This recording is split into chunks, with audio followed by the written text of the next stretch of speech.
daqui Marco Souza, do projeto Verdades do Corpo. Hoje quero trazer aqui um tema muito interessante, um tema que eu tenho andado a estudar, sobretudo nas últimas semanas, e também tenho esquematizado e colocado em prática, não só em termos pessoais também, mas também com as pessoas com quem eu trabalho.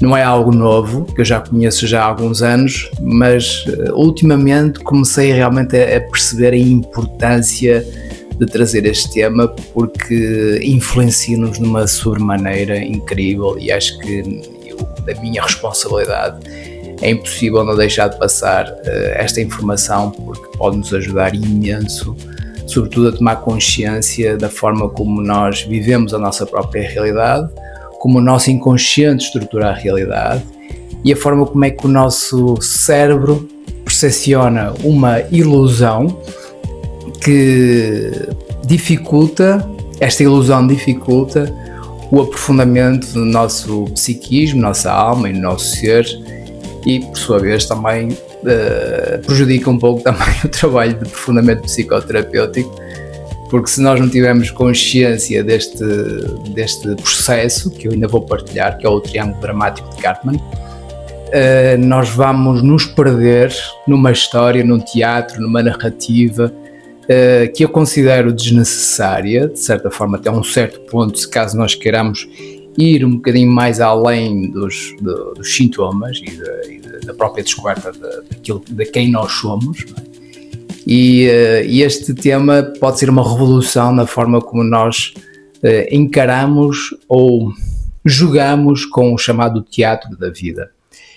E para isso houve um psicólogo que teve uma brilhante ideia, Dr. Karpman, meados de 1960, creio eu, em que ele fez um trabalho muito exaustivo, onde ele analisou as narrativas de contos de fadas, de histórias, e percebeu que em todas as histórias dramáticas, aquelas histórias que tocam nas emoções das pessoas, envolve sempre 3 arquétipos distintos, que é o arquétipo da vítima, o arquétipo do salvador e o arquétipo do agressor.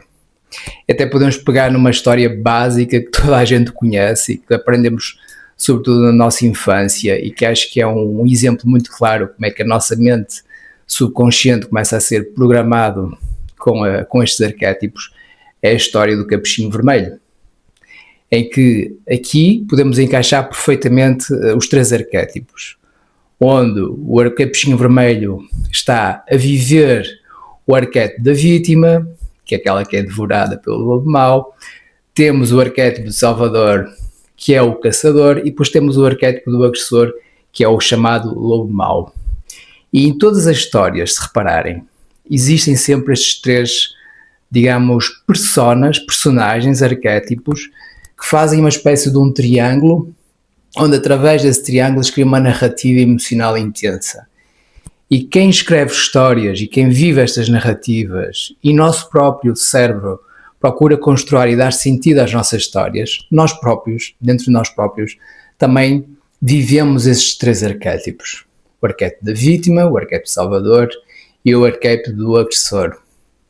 E não é preciso fazer uma análise profunda para, se nós podemos buscar em alguma história, algum filme, alguma novela, existem sempre estas 3 narrativas, e atualmente até é chamado os anti-heróis, que à partida possuem o arquétipo de agressor, mas por sua vez passam pelo arquétipo de salvador, por sua vez passam pelo arquétipo de vítima, e por vezes a mesma personagem vai passando pelos 3. Então aí ainda que torna a tramóia emocionalmente muito mais intensa. E este triângulo de Karpman é uma espécie de um feitiço, uma espécie de uma narrativa emocional inconsciente que está presente no nosso coletivo, no nosso inconsciente coletivo, mas sobretudo no nosso psiquismo, no nosso inconsciente. Que já a palavra em si, arquétipo, já é um tema, é uma palavra que já foi, digamos, nominada pelo Carl Gustav Jung. O arquétipo, ao fim e ao cabo, o que é? É a encarnação de uma personagem. Isto é, quando nós estamos no arquétipo de vítima, o nosso ser, a nossa consciência, a nossa soma, vive como sendo uma vítima. Ou seja, há uma confusão entre o arquétipo e a nossa própria identidade. O mesmo acontece com o Salvador. Também há uma confusão entre o arquétipo e a identidade, tal como o agressor.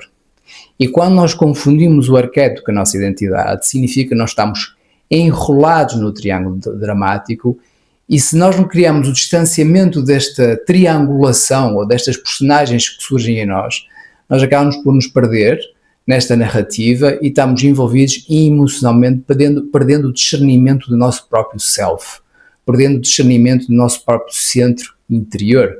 É por isso que é importante nós devolvermos e partilharmos e definir o que é cada arquétipo, para depois, no exercício de autorreflexão, perceber qual é o arquétipo dominante em nós.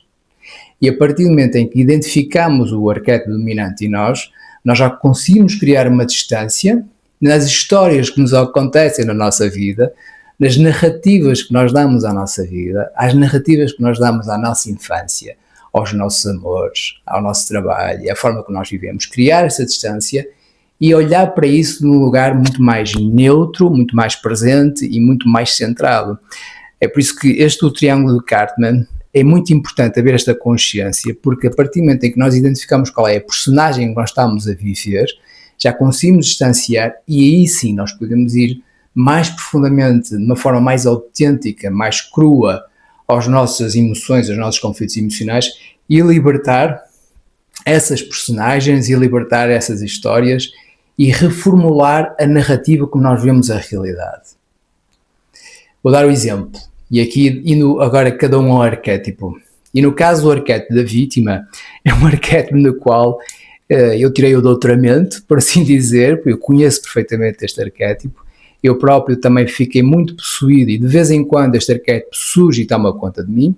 Mas agora neste momento, derivado do meu trabalho de consciência somática, para mim tem sido muito mais fácil distanciar-me destas histórias dramáticas e conseguir olhar de um lugar mais neutro. E o arquétipo da vítima é quando nós nos sentimos impotentes perante uma situação. O arquétipo da vítima acaba por ser, por exemplo, a manifestação da criança interior indefesa, daquela parte de nós que sente-se depressiva, desvalorizada e impotente perante as situações da vida, onde parece que ela se sente perdida, desorientada e que necessita sempre de alguém para sair desse lugar. O arquétipo da vítima leva sempre a um bloqueio da nossa vida. Nós deixamos de viver, de construir e crescer, se este arquétipo de vítima estiver presente na nossa vida. E quando nós sentimos essa desvalorização. E isto é muito frequente, sobretudo em crianças que aprenderam a sentirem-se diminuídas para terem a atenção dos pais. E o arquétipo da vítima surge sobretudo na infância, quando a vítima foi útil por uma questão de sobrevivência. Quando o fato de eu ser vítima permite-me ter mais atenção das pessoas, permite-me ter mais contacto, mais afeto, porque o fato de eu me sentir pequenino faz com que as pessoas olhem para mim. Então o arquétipo fica como se fosse encrustada na nossa pele, encrustada na nossa somática, e quando nós estamos numa situação de risco, numa situação difícil ou numa situação de perda, este arquétipo possui-nos e acabamos por ver a vida de uma forma de vitimismo. Este arquétipo é muito presente, por exemplo, somaticamente em pessoas que apresentam sintomas depressivos, sintomas também relacionados com a fibromialgia, ou sintomas ainda que a pessoa fica emocionalmente colapsada. E quando isto acontece, significa que eu e o arquétipo somos um só. Então é importante perceber quando é que nós estamos a assumir vítima na nossa vida, quando é que nós estamos possuídos por esse arquétipo. E a melhor forma de perceber que nós estamos possuídos por esse arquétipo é através das nossas emoções, dos nossos sentimentos, é através, por exemplo, da nossa sensação de tristeza, uma sensação de cansaço, ou uma sensação de falta de entusiasmo pelo futuro ou pela vida. E quando assim é, nós criamos e somos pequeninos e aí estamos possuídos pelo arquétipo. Outro arquétipo que aparece sempre nas histórias é o chamado arquétipo do Salvador. O Salvador é aquele que procura salvar as pessoas das suas próprias responsabilidades. É aquele arquétipo que procura ser superior às outras pessoas, tornando-se útil a elas. E o fato de ser salvador lhes permite obter reconhecimento, importância e validação. Eu encontro também muita gente neste arquétipo, muita gente que está neste lugar de salvador, que procuram salvar, por vezes, os dramas da família, envolve-se de tal forma nos dramas da família, olhando para um pai, por uma mãe, ou por um irmão, ou por um amigo, como sendo diminuídos ou fragilizados, e então assumem a Salvador, que é para poder se salvar. Mas no fundo o Salvador depois vai cobrar essa salvação que vai criar, porque ele procura sentir-se valorizado com isso. E isto acontece muita gente, e eu vejo isto muitas vezes, e sobretudo acontece nos terapeutas, nos psicólogos.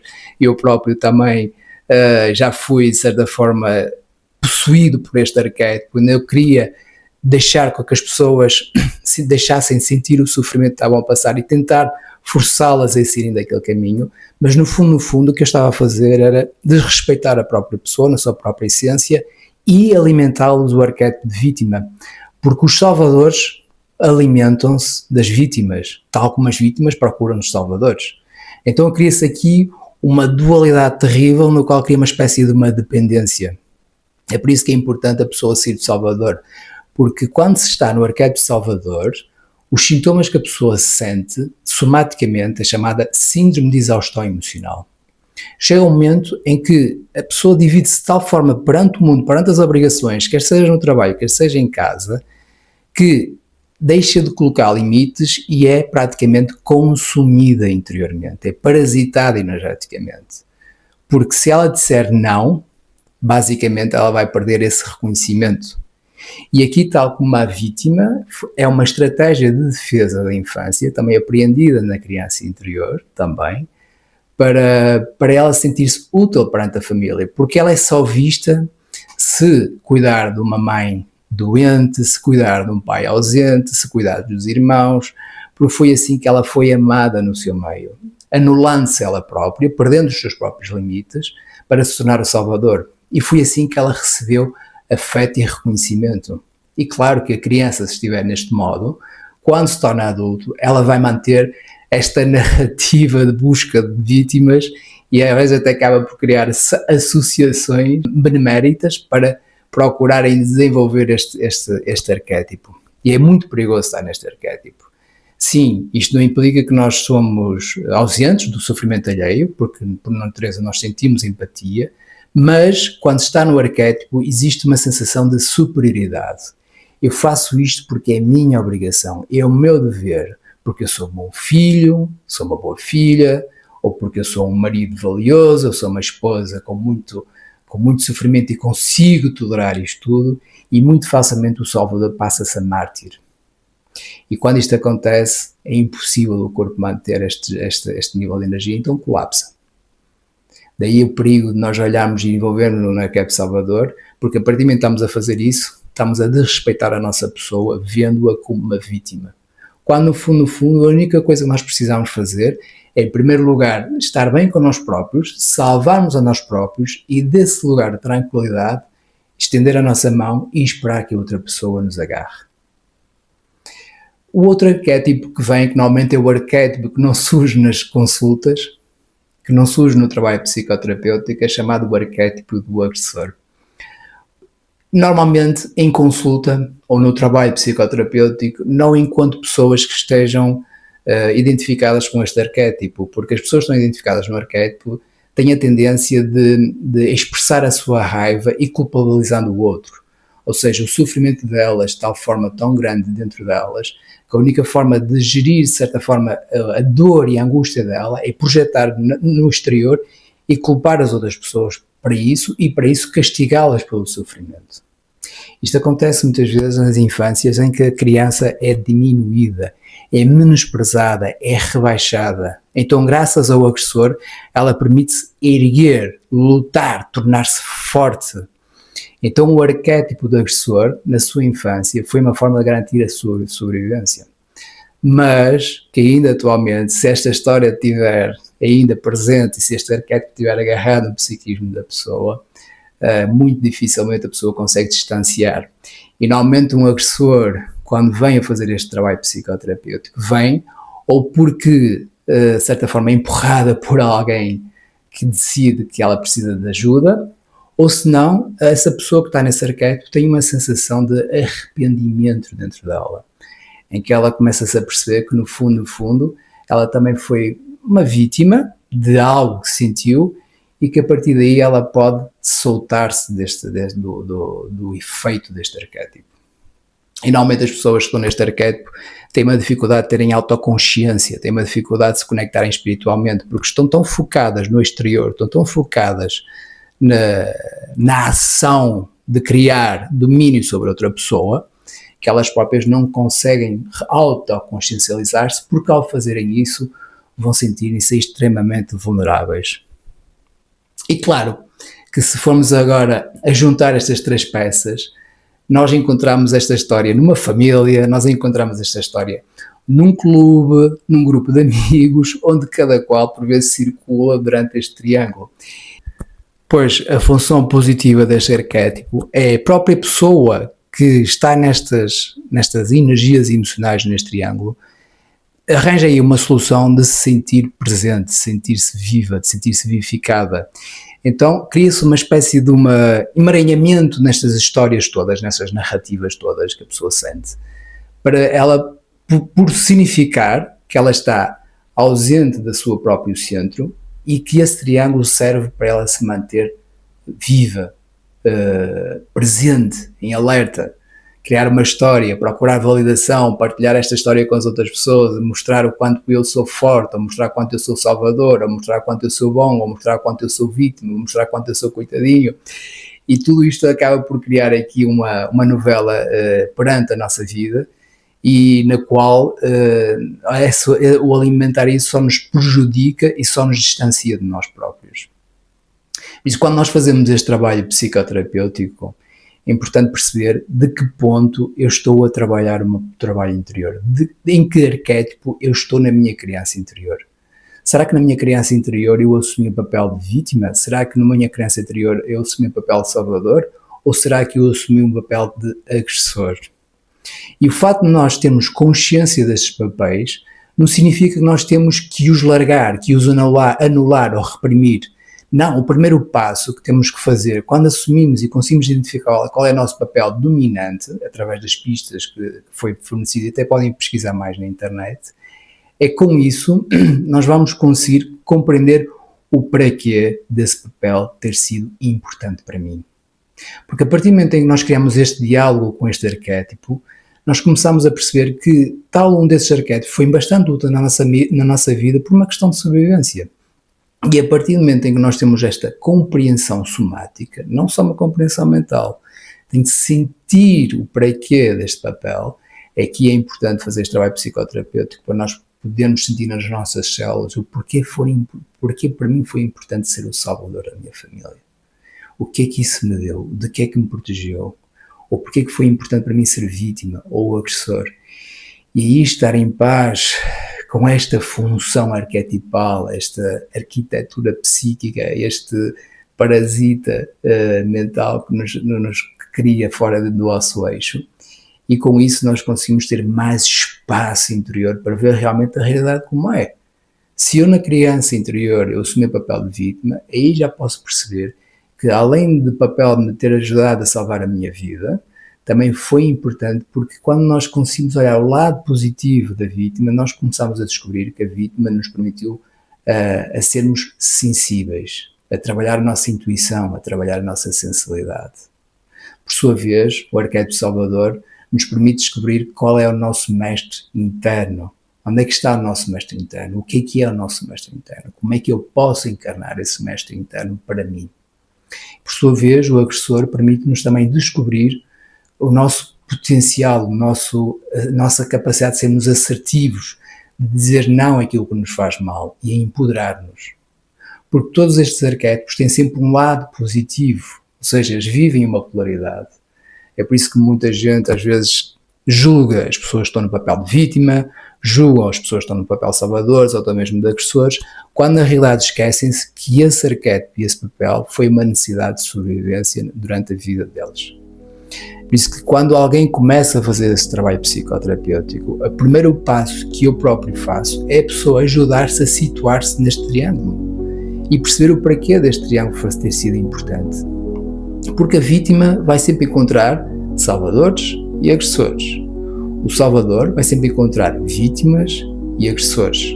E o agressor vai encontrar sempre vítimas e salvadores. E a história vai ser sempre montada nestes eixos. É por isso que normalmente numa família, quando há um filho, há um pai ou uma mãe, se repararem, há sempre aí o agressor, há sempre a vítima e há sempre o salvador. E se a pessoa estiver nesta narrativa, não consegue descolar-se emocionalmente dessa história e não consegue ver com uns olhos mais íntegros, mais realistas e mais centrados. Ou seja, a pessoa não consegue tornar-se adulta. Fica aprisionada neste triângulo como se fosse uma espécie de um feitiço mágico que acaba por nos engolir para um lugar onde nós perdemos muita energia. É por isso que eu incentivo estas pessoas que estão a assistir a este vídeo a fazerem esta própria autorreflexão e perceberem qual é o papel que sentem que está dominante na sua infância ou até mesmo no presente, perante a sua vida que está a viver. Pode ser no trabalho, pode ser numa relação ou pode ser consigo mesmo, e descobrir que esse papel tem sido uma garantia de sobrevivência, mas que a está a bloquear dela ser autêntica e conhecer-se ela própria de uma forma mais íntegra e mais presente. Por isso, eu incentivo as pessoas que veem este vídeo até partilharem nos comentários qual foi o papel que mais se identificaram, para isso também ajudar as pessoas a abrirem o seu coração e não perceberem que isto aqui é uma coisa má. Simplesmente isto faz parte de um padrão que nós aprendemos a criar e que é alimentado muito pela nossa sociedade e conseguimos começar a distanciar-nos disso para termos uma maior sensação de integridade. Espero que este vídeo tenha sido valioso. Comentem, partilhem se sentirem que é importante para muita gente e espero ver-vos numa próxima e até já.